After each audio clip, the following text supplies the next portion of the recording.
18. novembrī Latvijas valstī 107 gadi. Un 107 izcils personības, 107 izcils Latvijas cilvēki mums atbild uz jautājumu, ko tev nozīmē Latvija. Un viņi katrs uz šo jautājumu skatās no savas skatpunkta, no savas dzīves pieredzes, no savas profesijas. Un šodien sarunas biedra Liesma Kalva, Latvijas pensionāru federācijas laikraksta Latvijas pensionārs galvenā redaktora. Patiesībā jautājumi par Latvijas pensionāru federāciju un par Latvijas pensionāriem. Kas notiek Latvijā ar vecāku gadu gājumu cilvēkiem? Nu, piemēram, es kā pensionārs jautāju. Ar jums kā ar pensionāru Apiņkungs notiek visas brīnišķīgākās lietas, kas vien var notikt. Bet ar Latvijas pensionāru federācijas dalību organizācijām un biedriem, kas mums kopumā ir 22,000,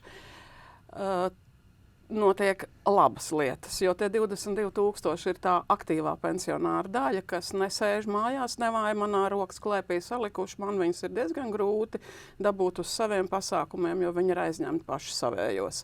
Ko dara un kā klājas atlikušajiem 440,000, nedomāju, ka tik jautri. Noteikti daudz bēdīgāk, bet laikam, ka šī nav šodienas sarunas tēma, vai ne? Bet ne tik un tā vispār pensionārs Latvijā. Lielā mērā jūs esat uzņēmušies atbildību par pensionāru Latvijā, un laikraksts lielā mērā ir uzņēmies informatīvu atbildību. Jā, ļoti raiba ir tā bilde, jo mums joprojām ir vairākas paudzes pensionāriem. Ir tā pensionāra paudze, kur strādāja padomu laikā, kuriem nebija iespējas veikt sociālās iemaksas, līdz ar to viņu pensijas ir, piedodiet, bet nožēlojams. Mēs cenšamies runāt gan ar Saimu, mums tas, protams, izdodas, un mēs runājam ar Labklājības ministriju, un šī milzu plaisa tiek aizvien vairāk, aizvien intensīvāk kaut kā starp to veco pensionāru un jauno līmēt ciet, cik nu vien var. Tas ir šobrīd, mēs esam budžetā panākuši pensiju indeksāciju saskaņā ar nostrādātajiem gadiem, ar darba stāžu. Tas tiek likts pirmajā vietā. Mēs esam bāzes pensijas modeli panākuši, kas ir līdzekļu piešķīrums par katru nostrādāto gadu. Tātad šeit jau tie kas ir strādājuši 40 gadus, vienalga kādā formācijā viņi ir strādājuši, vai padomju, vai jau demokrātiskas valsts, tam vairs nav nozīme. Galvenais ir nostrādātais gads, par ko pensionārs saņem naudu. Tātad nav viegli aizlāpīt plaisas, jūs pats to lieliski zinat, strādādams politikā pietiekoši labā līmenī, jūs zinat, cik tas ir smagi.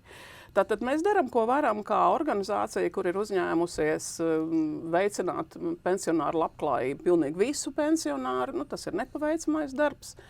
Bet katrā ziņā tie, kuri grib un tie, kuri ir aktīvi un tie, kuri spēj būt aktīvi, tie arī paši piedalās šajā darbā ļoti pietiekami intensīvi. Un rezultāti mums īpaši pēdējo gadu laikā, ievērojot to, ka mums ir ļoti veiksmīga sadarbība gan ar Saimu, gan Labklājības ministriju, gan arī ar Varam ministriju, mums iet lietas uz priekšu. Pensionārs kā aktīvs cilvēks, tie 22,000. Viņi vācās grupās, viņiem ir 170 dažādas biedrības. Kas tas kopā ir? Tie aktīvie. Kas ar viņiem?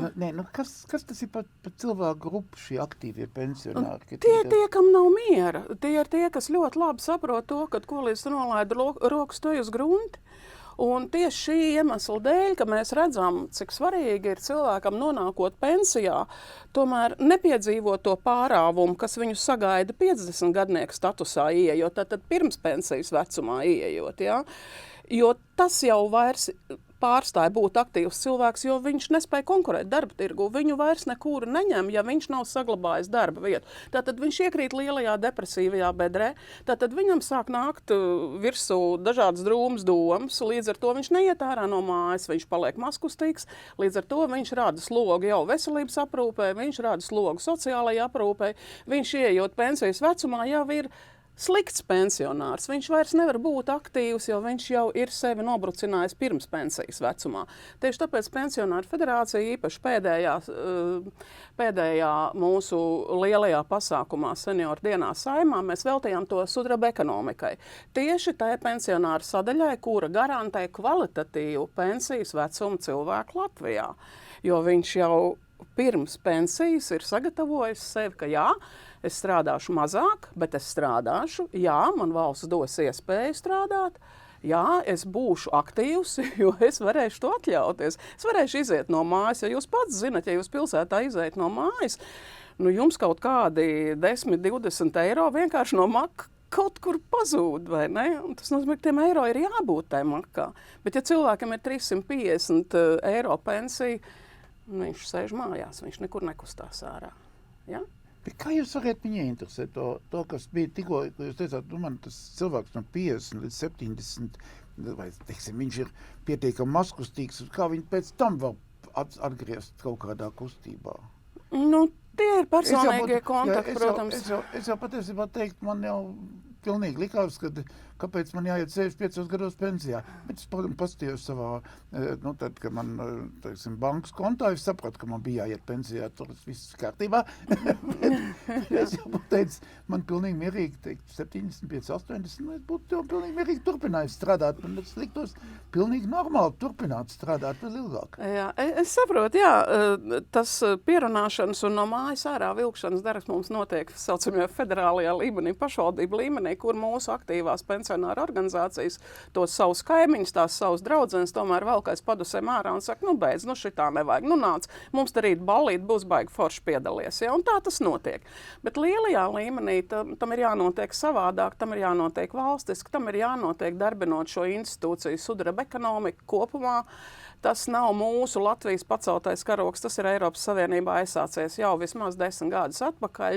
Tātad vienlīdzību visām paudzēm. Ja? Mēs tātad cīnamies par integrāciju nevis tā, kaut kāda viena iedzīvotāja grupa un tai tad arī visas priekšrocības, bet lūdzu pa horizontāli, ja? Lūdzu pa vecuma grupām. Gan tiem jaunajiem, gan tam vecajam galam vajadzētu būt sabiedrībā vienādām iespējām un vienādām tiesībām, vai ne?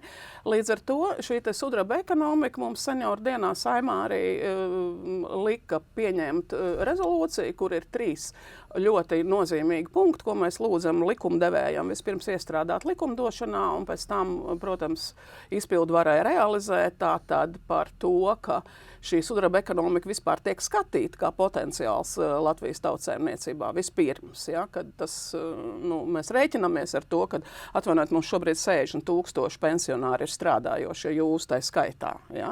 60,000 tagad izņemiet no Latvijas darba tirgus un paskatieties, no ko Ašrādena kungs tagad teiks par to, kā viņš jutīsies. Viņam tā īsti nebija priekšstata par to, Viņam arī nav priekšstata. Viņam nav priekšstata, bet, bet tas ir traki, kad viņš atnāk vienā dienā uz Pensionāru federācijas domas sēdi un uzzina, ka, šitie visi ir mana darba armija, ja? Jūs strādājat. Un tad paskatieties šajā bukletiņā, ko es jums iedevu Lilits Semuškāns pētījums par sudraba ekonomikas potenciālu Latvijas tautsēmniecībā, un tur ir ļoti smuki sadalīts pīrāgs un parādīts, kuriem cilvēkiem ir svarīga nauda, kuriem ir svarīga būšana sabiedrībā un noderīgums, ja, joprojām noderīgums, jo mūsu sirmās galvas apiņkungs ir ļoti daudz savākuši zināšanas, prasmes un iemaņas. Ja. Jaunajiem, viņas tik daudz nav, bet Semuškāns pētījumā jūs redzat, ka tā nauda un nepieciešamība būt vajadzīgām iet roku rokā. Viņas ir ļoti grūti nodalāmas. Tās ir 2 mega vajadzības cilvēkam. Patiesībā pēdējais jautājums, tas nav pat jautājums, tas ir vēlējums savai zemē, tautai, valstī un savējiem. Tas ir proti cilvēkiem, kas nodarbojas sudraba ekonomiku. Cilvēkiem, kas nodarbojas ar sudraba ekonomiku, saprast to, ka šie cilvēki, kas iekļaujas tajā kastē 50+, kas ir ne tikai pensionāri, bet arī jau seniori, viņi ir tie, kuri visskarbāk saprot to, ka Latvija ir vienīgā valsts, kurai viņi ir vajadzīgi. Un mēs esam tā sabiedrības daļa, kura uzskata, ka Latvija ir vienīgā valsts, kura mums ir vajadzīga. Un mēs tur jūtamies vajadzīgi. Mēs nevienā citā valstī nekur tāda nevaram būt. Mēs nekur prom netaisamies, mēs varam būt ļoti noderīgi, lūdzu novērtējiet to. Un vēl kas ir jāsaprot tiem, kas strādā ar sudraba ekonomiku. Viena vēl būtiskāka lieta ir jāsaprot tas, ka ievērojot sudraba ekonomikas cilvēku vajadzības, jūs jau sakārtojat paši savu nākotni, paši savu. Jūs jau tik daudz nepūlaties mūsu dēļ, cik jūs pūlaties sevis dēļ. Jo tas laiks, kad jūs būsiet sudraba ekonomika, ticiet man, ir jau pie durvīm. Vēl neklauvē, bet ir pie durvīm.